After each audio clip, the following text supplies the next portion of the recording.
We'll discuss about electrical instrument. Electrical instrument like galvanometer, voltmeter, ammeter. So what is galvanometer?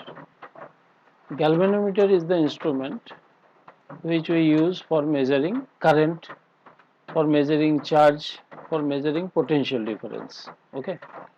So depending on the nature of construction, we have uh, suspended type, suspended coil type galvanometer and pivoted type galvanometer. Okay.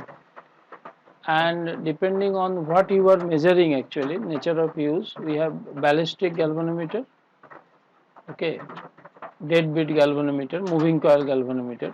So our focus is now what is moving coil galvanometer. This is in your course now. What is moving coil galvanometer? So galvanometer, using the moving coil galvanometer, we measure the current. Okay. So let us see how current can be measured. So before starting this topic, we have to understand how the magnetic field interact with a current carrying coil.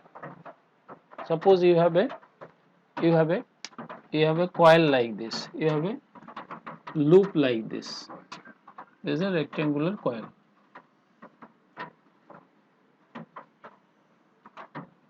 Okay, current is flowing in this coil. Now, if you keep a magnet here, suppose this is the north pole of the magnet, this is south pole of the magnet. The magnet is like this, okay, and you are passing the current in this loop. So what will happen? This north pole and south pole, it will have a magnetic field like this, है ना. ये जो magnet है ये क्या करेगा, इसका एक अपना मैग्नेटिक फील्ड होगा, ठीक है, नॉर्थ पोल साउथ पोल के चलते. नाउ जब इसमें करंट फ्लो करेगा इस लूप में, तो लूप में करंट फ्लो करने से क्या होता है, current carrying element creates magnetic field. तो इस लूप का एक अपना ही मैग्नेटिक फील्ड होगा, करेक्ट.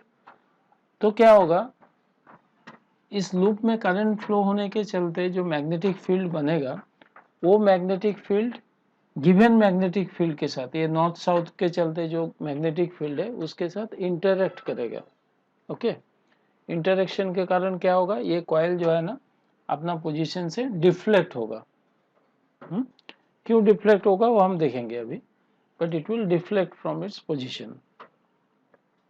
अच्छा, आई अगर करंट फ्लो हो रहा इस लूप में, ठीक है, तो suppose I is the current flowing through the loop. L is the length of this loop. We have taken a rectangular loop. Circular भी ले सकता था, मैंने rectangular loop लिया. तो L है उसका length, उसका breadth है B.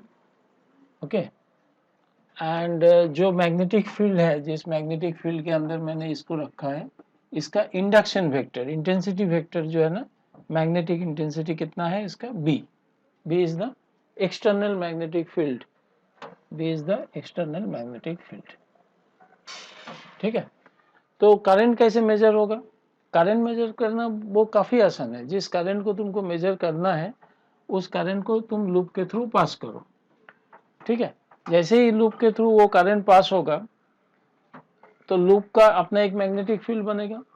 वो मैग्नेटिक फील्ड और एक मैग्नेटिक फील्ड ऑलरेडी है, तो अट्रैक्शन रिपल्शन तो कुछ तो होगा, इंटरेक्शन होगा. इंटरेक्शन होने के कारण क्या होगा, कॉइल अपना पोजीशन से डिफ्लेक्ट हो जाएगा. उस डिफ्लेक्शन को तुम मेजर कर लो कि कॉइल कितना डिफ्लेक्ट हो गया. बस if you can measure the deflection you can find out the current. तो अभी हम उस फॉर्मूले में आएंगे कि करंट को डिफ्लेक्शन से कैसे मेजर किया जाता है. Okay, So before that let us try to understand कि I current flow होने से अगर L लेंथ है, suppose L is the length of the conductor और इसमें I करंट फ्लो हो रहा, तो ये कितना फोर्स एक्सपीरियंस करता है? अगर इसको बी मैग्नेटिक फील्ड के अंदर रखा गया तो ये करंट एलिमेंट जो L लेंथ का है ये कितना फोर्स एक्सपीरियंस करता? Force is equal to I into L cross B. ये हमने देखा last time, correct. Actual formula क्या था? F is equal to charge जो है इतना फोर्स एक्सपीरियंस करता। अगर कोई चार्ज पार्टिकल v वेलोसिटी से एक्सटर्नल मैग्नेटिक फील्ड b में एंटर करता तो चार्ज इतना फोर्स एक्सपीरियंस करता है। तो लास्ट क्लास में हम लोग देखा कि velocity is what? Velocity is given by dl by dt, तो इसका dt को इधर निकाला, q by dt is the current, तो करंट यहाँ पर dl का जगह पे लेंथ इंटू इंडक्शन वेक्टर। अच्छा, so this is the force experienced by current carrying element which is having a length L। तो अभी इस लूप का मैं कुछ नाम देता हूं, चलो C D E F। अभी ये जो लेंथ है L, तो इसमें फोर्स किस तरफ कितना फोर्स एक्सपीरियंस करेगा, कैसे निकालेंगे? तो देखो मैग्नेटिक फील्ड है B, है ना, तो मुझे क्या करना पड़ेगा? पहले राइट हैंड को along the direction of current रखना पड़ेगा और बी के तरफ बेंड करना है। तो राइट हैंड को क्या किया मैंने? Along the direction of current रखा। और मैग्नेटिक फील्ड किस तरफ है? एल क्रॉस बी, बी तो ये है, तो फिर हम बी के तरफ हाथ को घुमाया, ठीक है। क्रॉस प्रोडक्ट है एल और बी का, तो थंब का डायरेक्शन देगा डायरेक्शन ऑफ फोर्स, ठीक है। तो डायरेक्शन ऑफ फोर्स इस लूप में किस तरफ होगा? इस तरफ,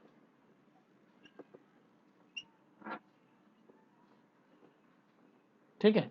वैसे ही अगर मैं ये कंसीडर करूं डी ई, अगर ये ब्रांच कंसीडर करूं तो इसमें डायरेक्शन ऑफ करंट रिवर्स हो गया, ठीक है। इससे अगर बी के तरफ मैं राइट हैंड करके अगर मैं हाथ को घुमाऊं बी के तरफ मूव करूं तो फोर्स किस तरफ एक्सपीरियंस करेगा? Upward direction. दोनों का लेंथ सेम है, करंट का डायरेक्शन रिवर्स है, तो क्या होगा? ये और ये दोनों फोर्स एक दूसरे के इक्वल होगा, एक दूसरे को कैंसिल कर देगा।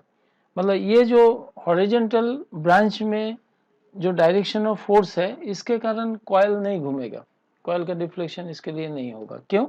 बिकॉज ये दोनों फोर्स इक्वल एंड अपोजिट है, एक दूसरे को बैलेंस कर लेगा। ओके, अच्छा, तो अभी बचा ये, अगर ये फोर्स, ये अगर डायरेक्शन ऑफ सी डी है, डायरेक्शन ऑफ करंट इस तरफ है, तो मैं इसमें कितना फोर्स एक्सपीरियंस करेगा? Force experience by the branch C D, है ना, force experienced by C D, ये कितना होगा? I is the current flowing, इसका लेंथ कितना है? B, breadth of this cross B, इतना फोर्स एक्सपीरियंस करेगा, ठीक है। अच्छा, इसका मैग्नीट्यूड कितना हो जाएगा? I B into B, B और बी में एंगल कितना है? क्योंकि मैं क्या किया, कॉनकेव पोल पीस लिया। कॉनकेव पोल पीस होने से क्या होगा? ये जो फोर्स है ना ये रेडियल होता, मैग्नेटिक लाइंस ऑफ फोर्स क्या होगा? रेडियल होगा, मतलब 90 डिग्री में होगा, इसको 90 डिग्री में काट करेगा, तो क्या होगा? B इंटू साइन 90 डिग्री, ठीक है। This is the force experience, इसका मैंने मैग्नीट्यूड निकाला, कितना हो जाएगा? I into B sine 90 is 1। अभी डायरेक्शन क्या होगा? तो डायरेक्शन निकालने के लिए क्या करना पड़ेगा? थंब को along the direction of current रखना पड़ेगा, है ना, बी का डायरेक्शन में राइट हैंड को रखना पड़ेगा, और किस तरफ हमको घुमाना पड़ेगा? Along the direction of from first vector to second vector, ठीक है। तो इस तरफ हाथ रखा along the direction of current और सेकंड वेक्टर की तरफ मूव कर रहा हूँ, किस तरफ? बी के तरफ। तो जैसे ही मूव करूंगा थंब के मेरा कौन सा डायरेक्शन दे रहा? ऐसे इनवर्ड, तो सी में इनवर्ड डायरेक्शन को कैसे डिनोट किया जाता है? क्रॉस से ना. This is the force which is perpendicular to the plane of the coil away from the observer, मतलब ऐसे डायरेक्शन में फोर्स काम कर रहा है. ठीक है.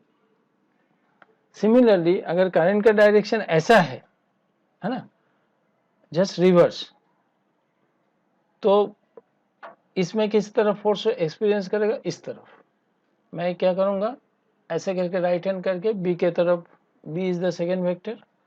इस ब्रांच में ई एफ में फोर्स का मैग्नीट्यूड उतना ही होगा, फोर्स ऑन ई एफ उतना ही होगा, आई बी इंटू बी होगा sine 90, but the direction of force is opposite, मतलब towards the observer, perpendicular to the plane and towards the observer. ठीक है, इस तरफ हो जाएगा. तो एक फोर्स इस तरफ एक्सपीरियंस हो रहा है, एक फोर्स इस तरफ एक्सपीरियंस हो रहा है, दोनों इक्वल एंड ऑपोजिट है. तो कॉइल को क्या करेगा? ऐसे घुमाएगा. ठीक है. So this coil will experience a torque. ठीक है, because the direction of force are equal and opposite in both the vertical branch. Clear हो गया ना. हॉरिजॉन्टल सेक्शन के लिए कोई फोर्स एक्सपीरियंस नहीं करेगा, only the force experience is due to the vertical branch. So this is what, this is the torque will be experienced. Correct? अच्छा, अभी मैं इस लूप को हटा देता हूँ. So what is torque? Torque is equal to कितना होता है? Force into perpendicular distance between the two forces. Correct? अच्छा, तो मैं सपोज ऐसे ले लिया इसको, सी डी ई एफ ना, ऐसे लिया. नाउ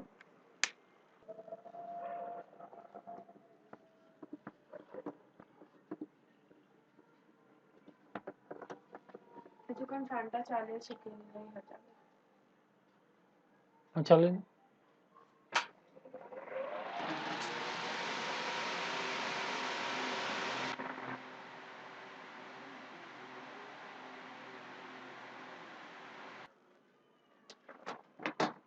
सो नाउ अभी हम लोग कैलकुलेट करेंगे कि ये जो एक तरफ ऐसा फोर्स एक्सपीरियंस कर रहा, एक तरफ ऐसे फोर्स एक्सपीरियंस कर रहा, इन दोनों के लिए टॉर्क कितना होगा? What is the torque executed? तो टॉर्क इक्वल टू क्या होता? Force into perpendicular distance between the force. Okay. So अभी एरिया का डायरेक्शन को कभी भी, कोई भी सरफेस का अगर एरिया का डायरेक्शन बोला जाए तो एरिया का डायरेक्शन क्या होता? Perpendicular to this, normal to this, है ना. तो सपोज ये मेरा एक्सटर्नल मैग्नेटिक फील्ड है बी. ठीक है, this is the given magnetic field जो नॉर्थ साउथ पोल रख के किया. तो इसका एरिया का डायरेक्शन हुआ ये, this is the direction of area. ठीक है. तो सपोज ये डायरेक्शन ऑफ एरिया बी के साथ फाई एंगल बना रहा. तो ये कितना हो जाएगा? 90 minus five. This angle will be equal to 90 minus five ना. अभी देखो, ये फोर्स और ये फोर्स के बीच में परपेंडिकुलर डिस्टेंस क्या होगा? तो इसको एक राइट एंगल ट्रायंगल बना लो. तो इन दोनों के बीच में एक ऐसा है, एक ऐसा है, तो दोनों के बीच में परपेंडिकुलर डिस्टेंस इज दिस. अगर ये 90 माइनस फाइव है तो ये भी कितना हो जाएगा? 90 माइनस फाइव हो जाएगा. सपोज ये n है ना. तो cos 90 minus five, cos 90 minus five equal to this, है ना, डिवाइडेड बाय द h. ये 90 है ना, दिस डिवाइडेड बाय h, मतलब fn by this length, है ना, fc, that is the length of this wire. cos 90 minus phi is sin phi. इस l को इधर कर दो, l ये हो गया sin phi equal to fn. ये क्या हो गया? Perpendicular distance between the two force. तो टॉर्क कितना होगा? Torque equal to force into perpendicular distance. Each of this is experience a force I into B into B. Into perpendicular distance, perpendicular distance कितना हो गया L sin phi, L sin phi. So torque experienced by this loop will be I B into L into B sin phi. अभी देखो इस rectangular wire का B है breadth, L है length, तो B into length, breadth into length is equal to कितना हो जाएगा area of this coil, correct. So the torque experienced, this torque will be equal to I into area of this loop, B into L के जगह पे A लिख दिया, into B sin phi. So this is the torque experienced by a loop in an external magnetic field. Clear हो गया? Now यहाँ से मेरा मूविंग कॉइल गैल्वेनोमीटर का फॉर्मूला चालू हो जाएगा. अगर मेरे पास सपोज एक लूप ना होके मल्टीपल कॉइल रहता है, मल्टीपल लूप वाला कॉइल 10 या 15 टर्न्स वाला कॉइल रहता है अगर, तो क्या होगा. सपोज इसको अभी इसका कोई जरूरत नहीं है, let us rub it.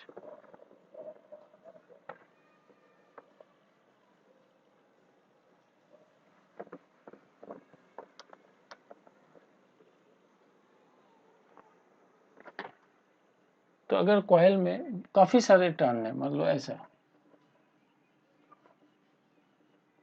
n number of turn, ठीक है, तो एक टर्न कितना टॉर्क एक्सपीरियंस कर रहा है इतना, तो n नंबर ऑफ टर्न में कितना टॉर्क एक्सपीरियंस करेगा, देखो total torque equal to total torque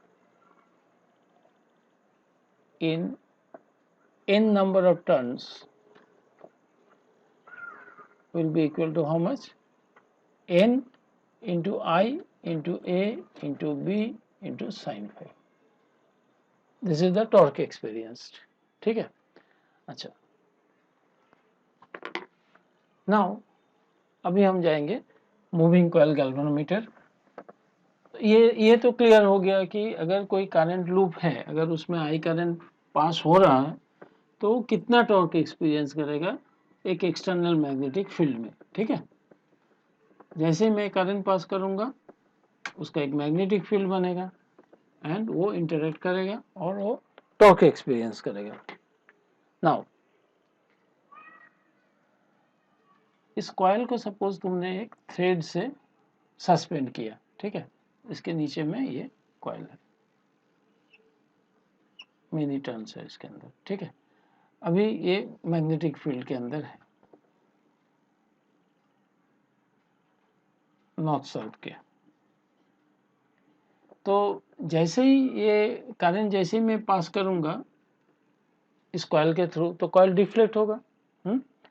coil का डिफ्लेक्शन कब तक होगा ना, जब सपोज ये है तो कॉइल जब भी डिफ्लेक्ट होगा ना, ऐसे करके बेंड होगा, तो ये जो थ्रेड है इसमें टॉर्शन आएगा, पैच आ जाएगा. ठीक है, तो तब तक कॉइल घूमेगा जब तक जो ट्विस्टिंग है, जैसे ही थ्रेड ट्विस्ट हो रहा है तो थ्रेड क्या करेगा, ट्विस्टिंग के कारण थ्रेड उसको फिर से ओरिजिनल पोजीशन में लाने का कोशिश करेगा. एक थ्रेड को जैसे तुम ट्विस्ट करते हो क्या करता है, जैसे छोड़ दोगे फिर अपना जगह पे आ जाता है. तो पर यूनिट ट्विस्ट, अगर यूनिट ट्विस्ट के लिए एक थ्रेड जो एक्सपीरियंस करता है, सपोज इसको कहा जाता है रेस्टोरिंग कपल टॉर्क, ये जो थ्रेड है वो क्या एक्सपीरियंस करेगा, ये इसके कारण थ्रेड में जो ट्विस्ट होगा उसके कारण क्या करेगा, थ्रेड उसको कॉइल को वापस लाने का कोशिश करेगा. तो तब तक ये डिफ्लेक्शन होगा जब तक इसका जो बैलेंसिंग कंडीशन नहीं आ जाता. सपोज जब थीटा ये कॉइल थीटा एंगल तक डिफ्लेक्ट हुआ तो थीटा एंगल में कितना रेस्टोरिंग कपल कितना होगा, suppose C is the restoring couple per unit twist. This is the restoring या torsional couple or torsional couple per unit twist.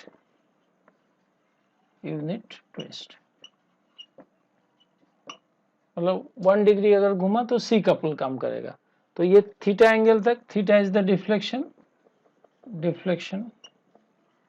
Theta angle तक। तो टोटल रेस्टोरिंग कपल कितना हो गया, जिसके कारण ट्विस्ट के कारण उसको वापस लाने का कोशिश करेगा रेस्टोरिंग कपल। ये रेस्टोरिंग कपल कौन लगा रहा है कॉइल के ऊपर, थ्रेड क्या करेगा, कॉइल को फिर से अपने पोजीशन में वापस लाने का कोशिश करेगा।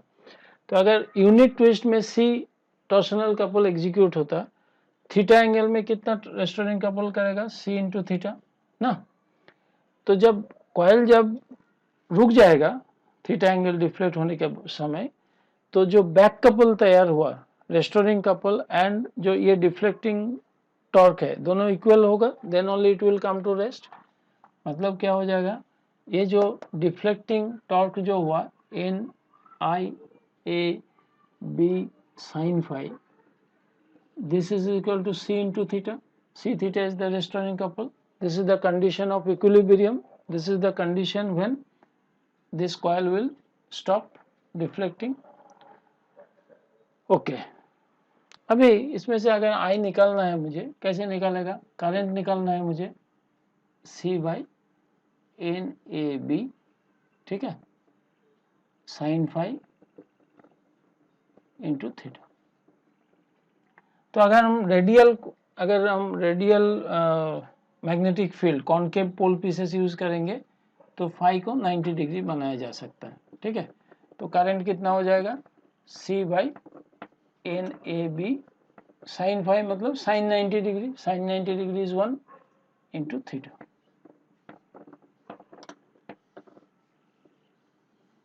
ठीक है, इसका मतलब अगर तुम डिफ्लेक्शन ऑफ दिस कॉइल अगर मेजर कर लेते हो, बाकी C तो थ्रेड का कांस्टेंट है, N number of turn in the coil, A area of the coil, average area of the coil, B magnetic field का स्ट्रेंथ जिसके ऊपर रखा गया, तो हमको सब कुछ पता है। I निकालना है तो केवल थीटा निकालना जरूरी है। थीटा अगर तुमको पता चल गया कितना एंगल में डिफ्लेक्ट हुआ, you can find out the current. तो जिस करंट को मेजर करना है हम उस करंट को क्या करते हैं, इस कॉइल के थ्रू पास करते हैं। और कॉइल कितना डिफ्लेक्ट हुआ ये जानने के लिए इस थ्रेड में हम लोग क्या करते हैं, एक मिरर लगा देते हैं, ऐसे मिरर, और से इस मिरर में एक लाइट इंसिडेंट किया जाता है, ठीक है। तो अगर 90 डिग्री में लाइट इंसिडेंट होगा, 90 डिग्री में रिफ्लेक्ट होगा, करेक्ट। तो इसको कहा जाता है lamp and scale arrangement. Late us see the construction of galvanometer.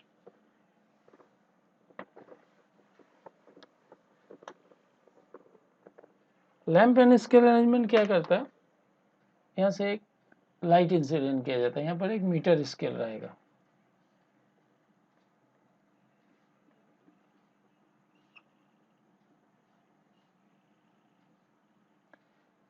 तो 90 डिग्री में इंसिडेंट हुआ एम मिरर पे, तो 90 डिग्री में डिफ्लेक्ट होगा। बट अगर कॉइल अगर थोड़ा सा डिफ्लेक्ट होगा थीटा एंगल में, तो ये लाइट भी 2 थीटा एंगल में डिफ्लेक्ट हो जाता है।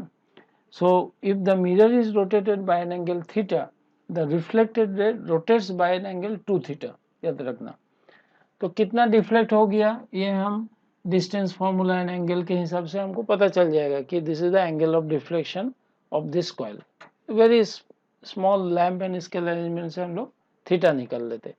तो अगर थीटा मुझे पता चल गया तो I can find out the current. So let us see how the moving coil galvanometer, ये इसका प्रिंसिपल हो गया। तो what is the principle of moving coil galvanometer? So moving coil galvanometer में जिस करंट को मेजर करना है उस करंट को एक कॉइल के थ्रू पास किया जाता है, ओके। हाँ, एंड उस because of this current the coil gets deflected from its position. By measuring the angle of deflection we can measure the current. इसका कंस्ट्रक्शन कैसा है, जैसे ये एक नॉब हुआ, दिस इज द थ्रेड, इसके नीचे में मेरा ये कॉइल लगा हुआ है, लास्ट में एक छोटा सा लाइट स्प्रिंग भी रहता है स्क्रू के साथ कनेक्टेड, ताकि कॉइल जब रुक जाएगा तो उसको फिर से अपना पोजीशन में वापस लाने के लिए, ठीक है। अच्छा, ये हो गया तुम्हारा नॉर्थ पोल साउथ पोल। यहाँ पर एक मिरर है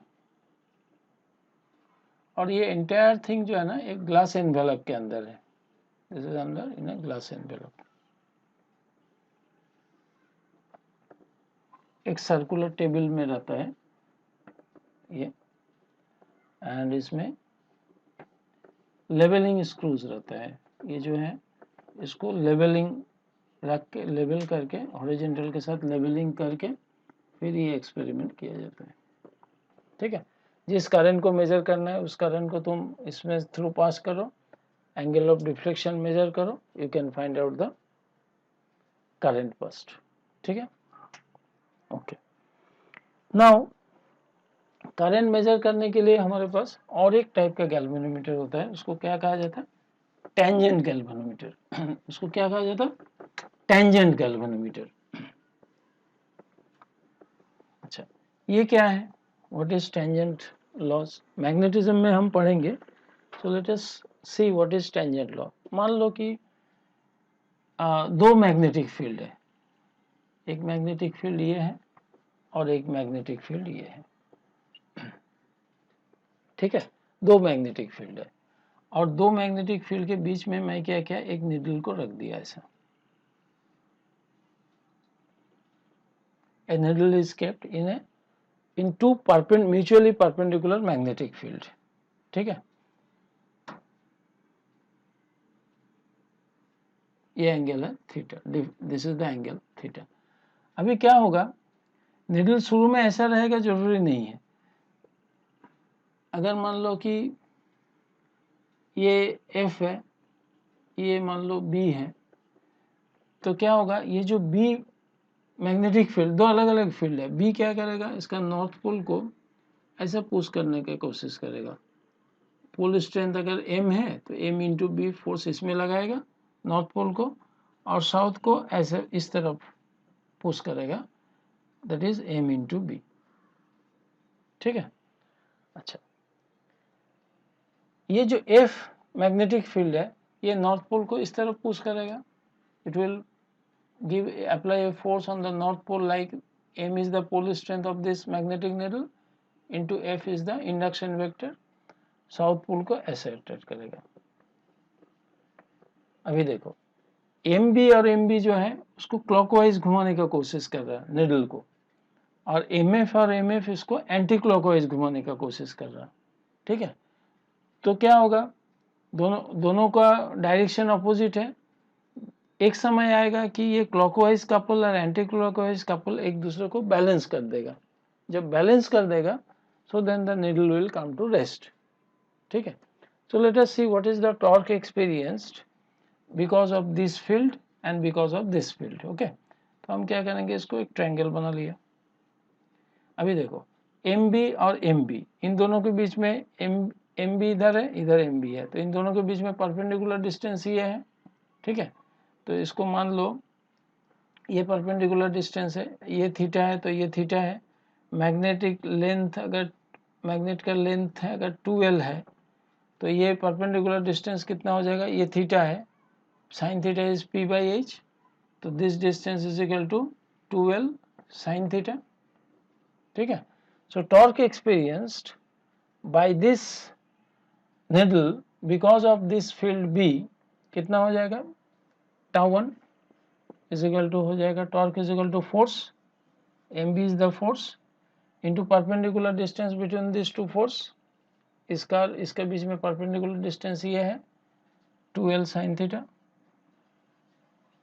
ठीक है, अच्छा, एम एफ और एम एफ इन दोनों फोर्स के लिए कितना टॉर्क एक्सपीरियंस करेगा, एंटी क्लॉकवाइज डायरेक्शन कितना होगा, इन ये जो एम एफ और एम एफ के बीच में परपेंडिकुलर डिस्टेंस क्या है, ये है।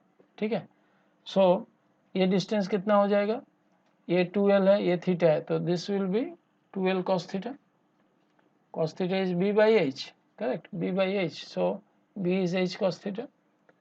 So the torque experienced by the needle because of this external magnetic field F कितना हो जाएगा, m into F into perpendicular distance between MF and MF, that is 2L cos theta. तो equilibrium जब होगा, इक्विलिब्रियम में क्या हो जाएगा, total clockwise couple equal to total anti clockwise couple, tau 1 should be equal to tau 2 ना।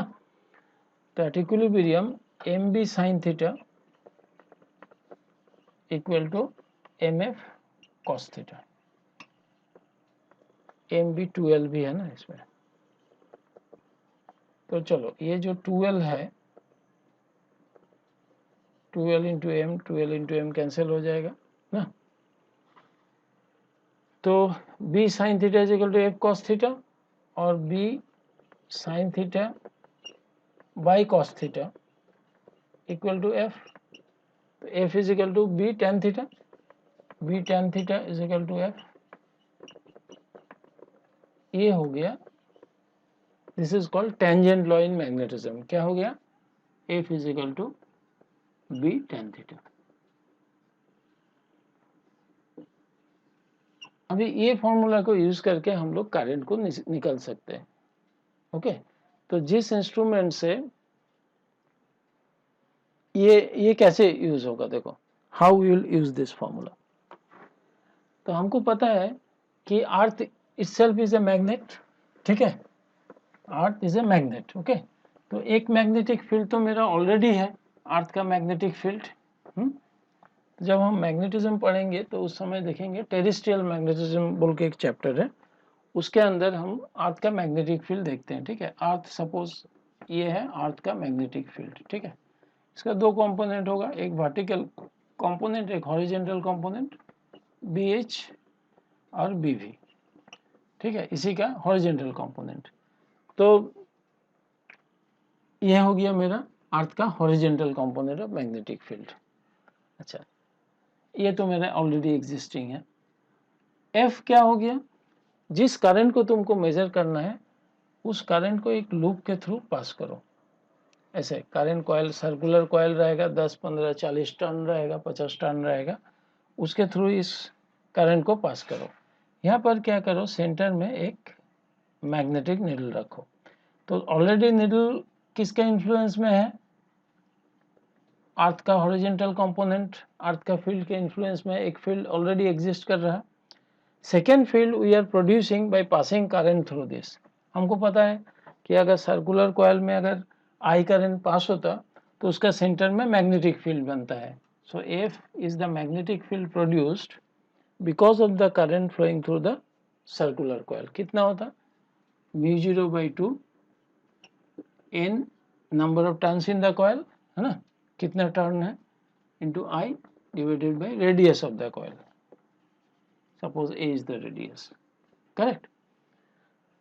अच्छा, तो क्या होगा, जैसे मैं करंट पास करूंगा ये निडल अपना पोजीशन से डिफ्लेक्ट हो जाएगा।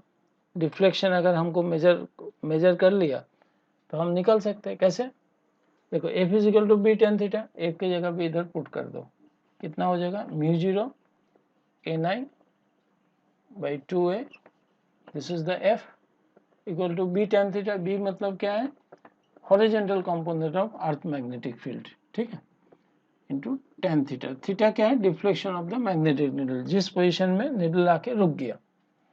तो आई कितना हो गया, I equal to 2abh by μ0 into N into tan theta. इसका मतलब है a is radius of the coil, bh उस जगह के कांस्टेंट है, अर्थ का horizontal component, μ0 permeability of the free space, n is number of turn. ये सारे जो है ना इस कॉइल का उस जगह के लिए कांस्टेंट हो गया। तो हम क्या बोल सकते हैं, I is equal to k tan theta. k क्या है, what is the value of k, k is equal to constant 2a bh by μ0 into n, this is constant. अच्छा, नाउ क्वेश्चन पूछा जाता है, तो इसका मतलब समझ गया ना कि अगर जिस करंट को मेजर करना है उस करंट को मैं एक कॉइल के थ्रू पास कर दूंगा। कॉइल का सेंटर में एक मैग्नेटिक नीडल रहेगा, वो नीडल कितना डिफ्लेक्ट हुआ थीटा कैलकुलेट कर लूंगा तो मुझे करंट मिल जाएगा इस फॉर्मूला से। तो इतना इजी है करंट मेजर करने के लिए, इतना इजी है कि केवल तुम deflection of the needle measure कर लो, के का वैल्यू तो कांस्टेंट है, ये तो मिल जाएगा तुमको, you can find out the current. Now question पूछा जाता सेंसिटिविटी, करंट सेंसिटिविटी, ठीक है, किस टाइप का कॉइल को लेके तुमको करंट को मेजर कर, डिफ्लेक्शन मेजर करोगे ताकि एरर मिनिमम से मिनिमम हो, कम से कम एरर हो, ठीक है। So at what deflection the reading is the current measurement is most accurate, इसको क्या बोल रहा है, sensitivity of the current sensitivity of the galvanometer, ठीक है, that is called current sensitivity, current sensitivity.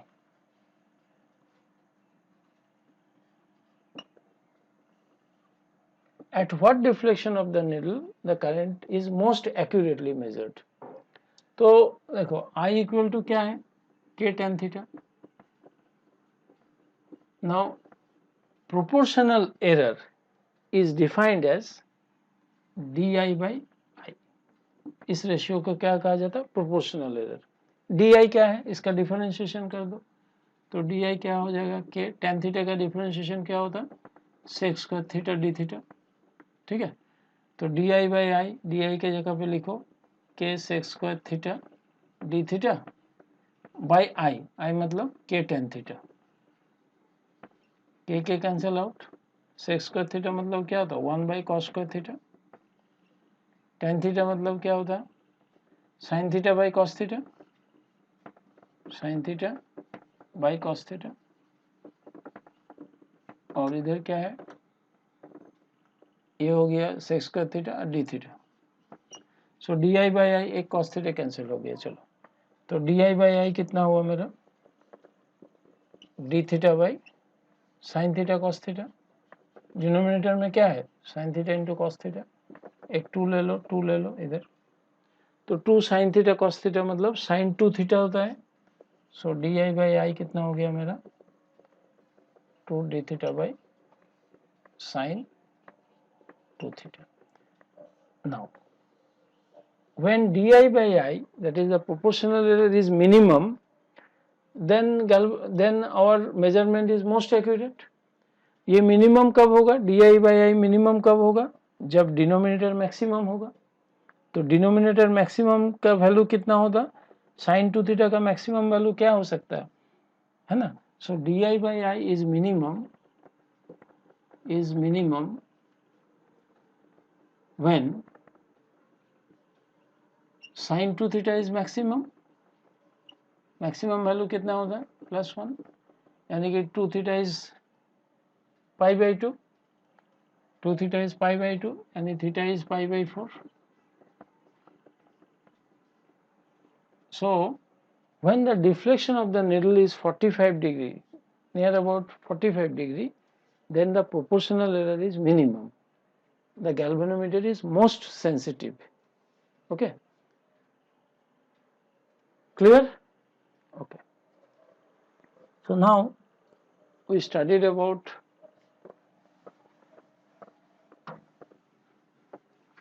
the torque experienced by a current loop in a given magnetic field, in external magnetic field, how the moving coil galvanometer measures the current, what is tangent law in magnetism, how can we find out using the tangent law F is equal to BH tan theta, how can you determine the current by measuring the deflection of a needle. Okay, okay. So let us see the theory part of it.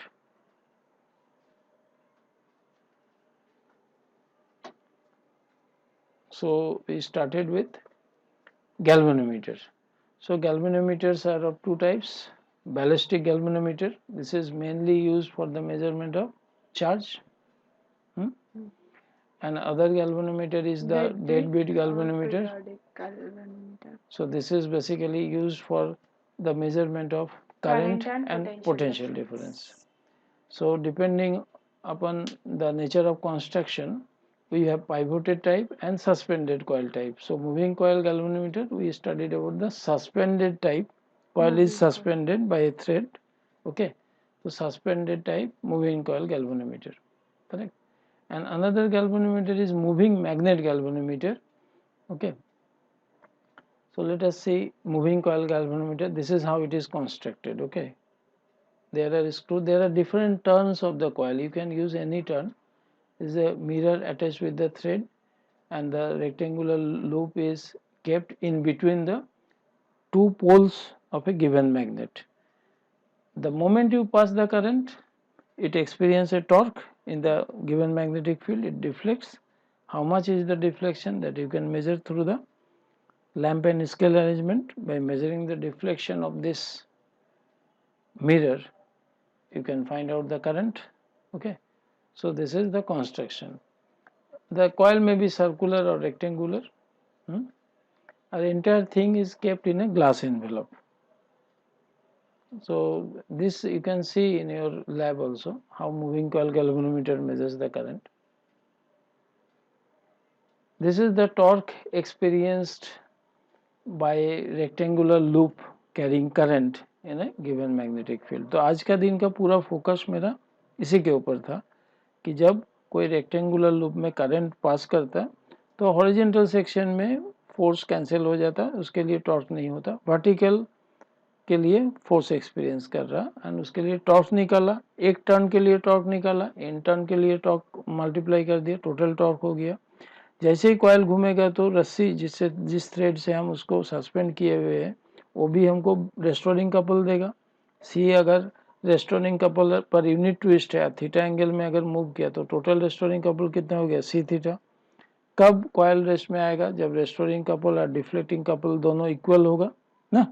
जैसे जैसे deflection बढ़ते जाएगा ना, ऐसे ऐसे restoring couple वैसे वैसे बढ़ते रहेगा. ठीक है, at equilibrium position C theta is equal to और डिफ्लेक्टिंग कपल. तो दोनों को मैंने इक्वल किया, इक्वल करने से आई का वैल्यू निकल गया. ठीक है, we can find out the current in this. So we also studied about the tangent galvanometer. Tangent galvanometer में कैसा रहता है, I have not shown you the construction, but इसका बेसिक प्रिंसिपल ये है कि it is based on the tangent law in magnetism. What is tangent law, जब दो मैग्नेटिक फील्ड एक दूसरे के राइट एंगल में होता है, ठीक है, एंड कोई निडल को रखने से निडल एक पर्टिकुलर अलाइन में आके इक्विलिब्रियम में आ जाएगा, रेस्ट में आ जाएगा. तो वो जो निडल का अलाइनमेंट है और दोनों इंडक्शन वेक्टर है, दोनों मैग्नेटिक फील्ड में क्या रिलेशन है, that relation we have established, that is called F is equal to B H tan theta. उसमें से एक फील्ड तो अर्थ का हॉरिजॉन्टल कंपोनेंट है, दूसरा फील्ड हम लोग प्रोड्यूस करते हैं किसमें, bye passing current through the circular coil. जिस करंट को मेजर करना है उसको तुम कॉइल के थ्रू पास कर दो. जैसे तुम करंट पास करोगे उसका सेंटर में मैग्नेटिक फील्ड होगा. मैग्नेटिक फील्ड अगर होगा तो निडल जो कि सेंटर में रखा हुआ है, it will experience a force, correct, and because of that the needle will deflect. So if you can measure the angle of deflection you can find out the current. ठीक है, then ये हो गया sensitivity. Sensitivity की किसको कहा जाता है, when the galvanometer is most sensitive when the deflection is near about 45 degree. क्यों, बिकॉज 45 डिग्री में प्रोपोर्शनल एरर सबसे कम होता है. D I by I is the proportional error. तो हम लोग कहाँ से चला था, I is equal to K tan theta से चला था. D I is equal to K sec square theta D theta. D I by I निकाला, नीचे में डिनोमिनेटर में साइन टू थीटा था. Okay, sine two theta maximum होने से D I by I minimum होगा. Maximum value of sine two theta is +1. Clear हो गया. 2 theta is 90 degree means theta is 45 degree. So that's all about your moving coil galvanometer. Okay, Thank you. let's discuss about how galvanometer can be used as an ammeter. So what is ammeter? Ammeter is an electrical instrument which measures the current. Okay, so suppose in a circuit you have one ammeter, there is a current, this is an ammeter, this ammeter is connected. Now because of something, बहुत ज़्यादा current आ गया circuit में, circuit है very high current, तो very high current क्या होने से क्या होगा, एक गैल्वेनोमीटर का कॉइल जो है वो बर्न आउट हो सकता है, जल सकता है, ठीक है। तो हमको क्या करना पड़ेगा, अगर ज़्यादा करंट आ गया तो हमको उस करंट को बाईपास करना पड़ेगा, that current has to be pass through other route. इसके लिए क्या किया जाता है, एमीटर के साथ एक लो रेजिस्टेंस पैरेलल में कनेक्ट किया जाता है, सो दैट ये करंट इस रेजिस्टेंस के थ्रू पास हो जाए। ये जो low resistance easy path current को प्रोवाइड करता है। सपोज ये मेन करंट है आई, ठीक है, ये गैल्वेनोमीटर है, suppose this is a galvanometer.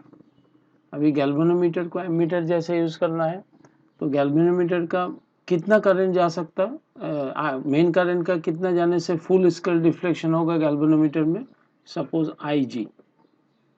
IG is the current when it pass through the galvanometer scale gives full scale deflection। तो रिमेनिंग करंट मुझे इस लो रेजिस्टेंस के थ्रू पास करना पड़ेगा। सपोज ये लो रेजिस्टेंस है S, इसको शंट कहा जाता है, लो रेजिस्टेंस इन पैरेलल, इसको कहा जाता है शंट। तो इसमें कितना करंट पास होगा, सपोज IS, ठीक है। तो हमको अभी ये सॉल्व करना है कि अगर एक गैल्वेनोमीटर जिसका रेजिस्टेंस है, गैल्वेनोमीटर रेजिस्टेंस है सपोज 10 ओम रेजिस्टेंस है, ओके, या 50 ओम रेजिस्टेंस है, 50 ओम रेजिस्टेंस है। ये क्या करता है कि इट अलाउज से 10 milli ampere current, 10 milli ampere current जब पास होता तो गैल्वेनोमीटर का जो निडल है ये फुल स्केल डिफ्लेक्शन दे देता है। तो हमको क्या करना है, अगर मुझे मेन करंट 10 एम्पियर अगर पास करना है तो what should be the low resistance to be connected in parallel, ठीक है। मेन करंट अगर, क्योंकि अगर 10 एम्पियर सीधा जाएगा गैल्वेनोमीटर से तो गैल्वेनोमीटर खराब हो जाएगा, ठीक है। तो हमको क्या करना पड़ेगा, ओनली 10 मिली एम्पियर इससे पास होगा, बाकी जो रिमेनिंग करंट है उसके लिए शंट के थ्रू इसको भेजना पड़ेगा, ठीक है।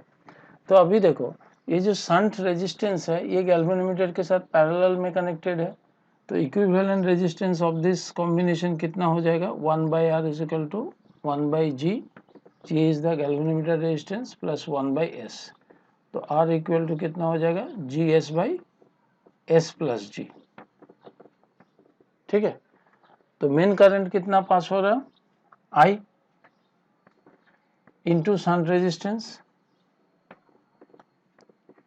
अच्छा शंट रेजिस्टेंस के थ्रू कितना कितना हो जाएगा, शंट रेजिस्टेंस के थ्रू IS पास हो सकता है, तो potential difference across the shunt is equal to कितना हो जाएगा, IS into S। This is also the potential difference across the galvanometer, that is IG into G। This is also the potential difference across this combination, मतलब main current अगर I है, equivalent resistance अगर R है, so this is the potential difference. तो हम अगर मैं इसको लेता हूं कि IS इंटू S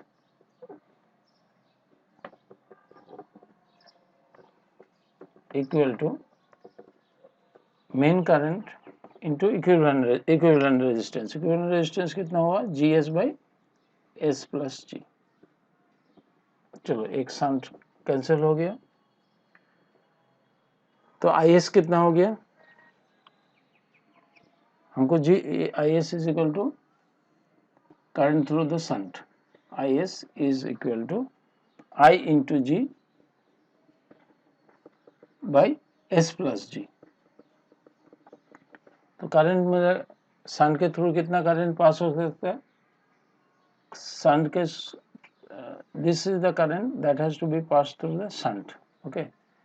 तो ये है 10 एम्पियर करंट जा रहा था, तो अगर ये 10 मिली एम्पियर को इधर पास करना, मतलब 10 इंटू 10⁻³ एम्प इधर जाएगा, तो इसके थ्रू कितना जाएगा, मेन करंट है 10 माइनस 10 इंटू 10⁻³ इतना करंट मुझे शंट के थ्रू पास करना है, तो शंट के थ्रू पास करना है 10 माइनस 10 टू द पावर -3 मतलब 0.01, ठीक है।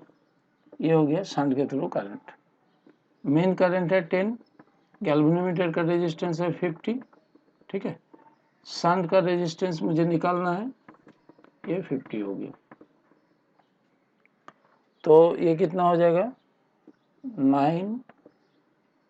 9.99 is the current that has to be passed through the shunt is equal to into S plus 50 equal to 500, है ना। तो S plus 50 कितना हो गया 500 by 9.99, तो S कितना हो गया 500 by 9.99 माइनस 50, लगभग ये 10 के तरफ है, मतलब इसको तुम 10 50 मतलब इतना कम रेजिस्टेंस मुझे लगाना पड़ेगा। ओके, ये ठीक हो ना। दिस इज 500, तो shunt resistance is equal to how much 500 by 9.99 minus 50, so this will be the resistance of the shunt। तो गैल्वेनोमीटर को अगर एमीटर में कन्वर्ट करना है तो हमको एक लो रेजिस्टेंस इन पैरेलल में कनेक्ट करना पड़ता है। Now this is galvanometer to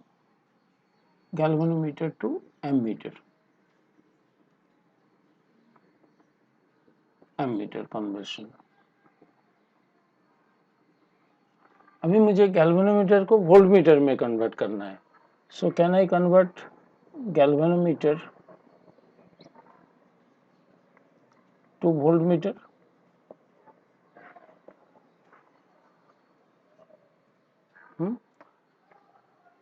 galvanometer को अगर वोल्टमीटर में कन्वर्ट करना है, सपोज ये गैल्वेनोमीटर है मेरा, इसका रेजिस्टेंस है 50 ओम, ठीक है। अभी मुझे अगर बहुत हाई पोटेंशियल डिफरेंस में अप्लाई कर दूंगा, तो क्या करना पड़ेगा, इसके थ्रू पोटेंशियल ड्रॉप जो है कितना हो सकता है, करंट थ्रू द गैल्वेनोमीटर कितना, मान लो कि सेम एग्जांपल लेता हूं मैं 10 मिली एम्पियर मतलब 0.01 एम्पियर करंट पास करने से फुल स्केल रिफ्लेक्शन देगा। तो इतना current into the galvanometer resistance 50 ओम, इतना हो जाएगा potential drop across the galvanometer.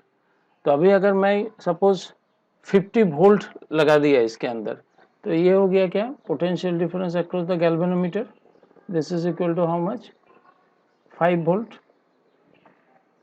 50 एक गया 0.5 वोल्ट ना, this is equal to 0.5 volt. अच्छा, 0.5 volt potential difference is across the galvanometer. अभी हमने क्या किया 50 वोल्ट पोटेंशियल डिफरेंस अप्लाई कर दिया, तो रिमेनिंग जो है 49.5 वोल्ट, उसके लिए क्या करना पड़ेगा, एक हाई रेजिस्टेंस सीरीज में कनेक्ट करना पड़ेगा। This is high resistance in series, तो इसके अक्रॉस पोटेंशियल डिफरेंस कितना होगा, सीरीज में तो करंट सेम ही रहेगा, जितना करंट गैल्वेनोमीटर से पास कर रहा कितना 0.01 है ना, इनटू द रेजिस्टेंस, ये जो potential difference across this resistance होगा, this should be equal to the remaining potential drop required कितना 49.5 वोल्ट, ठीक है। तो ये कितना हो जाएगा, therefore 0.01 into the high resistance is equal to 49.5, तो रेजिस्टेंस इज इक्वल टू कितना हो जाएगा 49.5 डिवाइडेड बाय 0.01, ठीक है। चलो एक निकल गया और एक 0 हो जाएगा, so this is equal to 4950। so इतना रेजिस्टेंस मुझे क्या करना पड़ेगा, this much resistance we have to connect in series with the galvanometer to protect the galvanometer, ठीक है। So galvanometer can be converted to voltmeter by connecting a high resistance in series, so that extra potential drop ये जो high resistance के across हो जाए. Similarly galvanometer को अगर ammeter में कन्वर्ट करना है, so we can connect a low resistance in parallel. Okay, let us see this.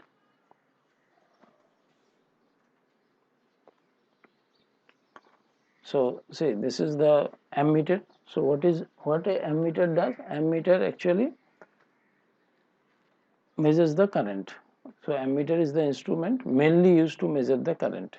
Okay, so galvanometer can be converted into ammeter by connecting low resistance in parallel. ये हो गया. So suppose मेरे पास ये galvanometer है G and ये shunt है, ठीक है. This is galvanometer, this is shunt. तो equivalent resistance हमने calculate कर लिया. So potential difference across this is equal to main current into the equivalent resistance, which is equal to the main current into the equivalent resistance. This is same as the potential drop across galvanometer और potential drop across the shunt. तो इससे मुझे क्या मिल रहा?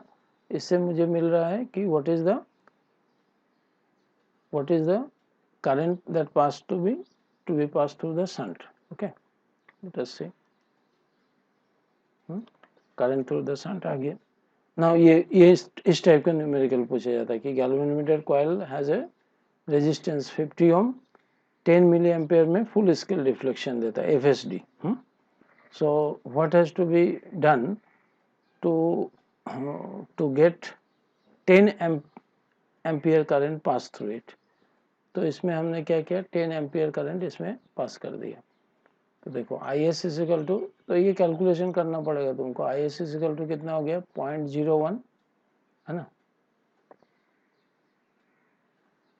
10 milli ampere मतलब 10 into 10⁻³ तो 0.01 हो गया ना. ये 0.01 अगर ये होगा तो करंट थ्रू द शंट कितना हो जाएगा, current through the galvanometer is इतना, करंट थ्रू द शंट हो जाएगा मेन जो करंट है कितना 10 एम्पियर माइनस 10 मिली एम्पियर, ये हो जाएगा करंट थ्रू द शंट. उनको फिर इसमें से शंट का रेजिस्टेंस निकालना है. तो low resistance, very low resistance. इसमें थोड़ा गलत हो गया, ये जो कैलकुलेशन है ना, इट शुड बी 0.05.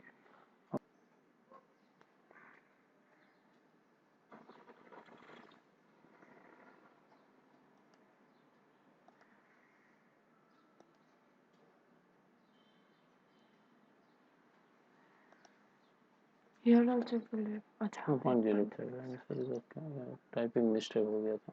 0.05, ठीक है, ये क्लियर हो गया. Now second is galvanometer to be converted to voltmeter. So what a voltmeter does? Voltmeter is an instrument used mainly to measure potential difference. Okay. So galvanometer can be converted to voltmeter by connecting a high resistance in series with the galvanometer coil. तो इसमें भी ऐसा ही एक example लिया. So galvanometer has a resistance 50 ohm, full scale deflection हो जाता है 10 milli ampere में.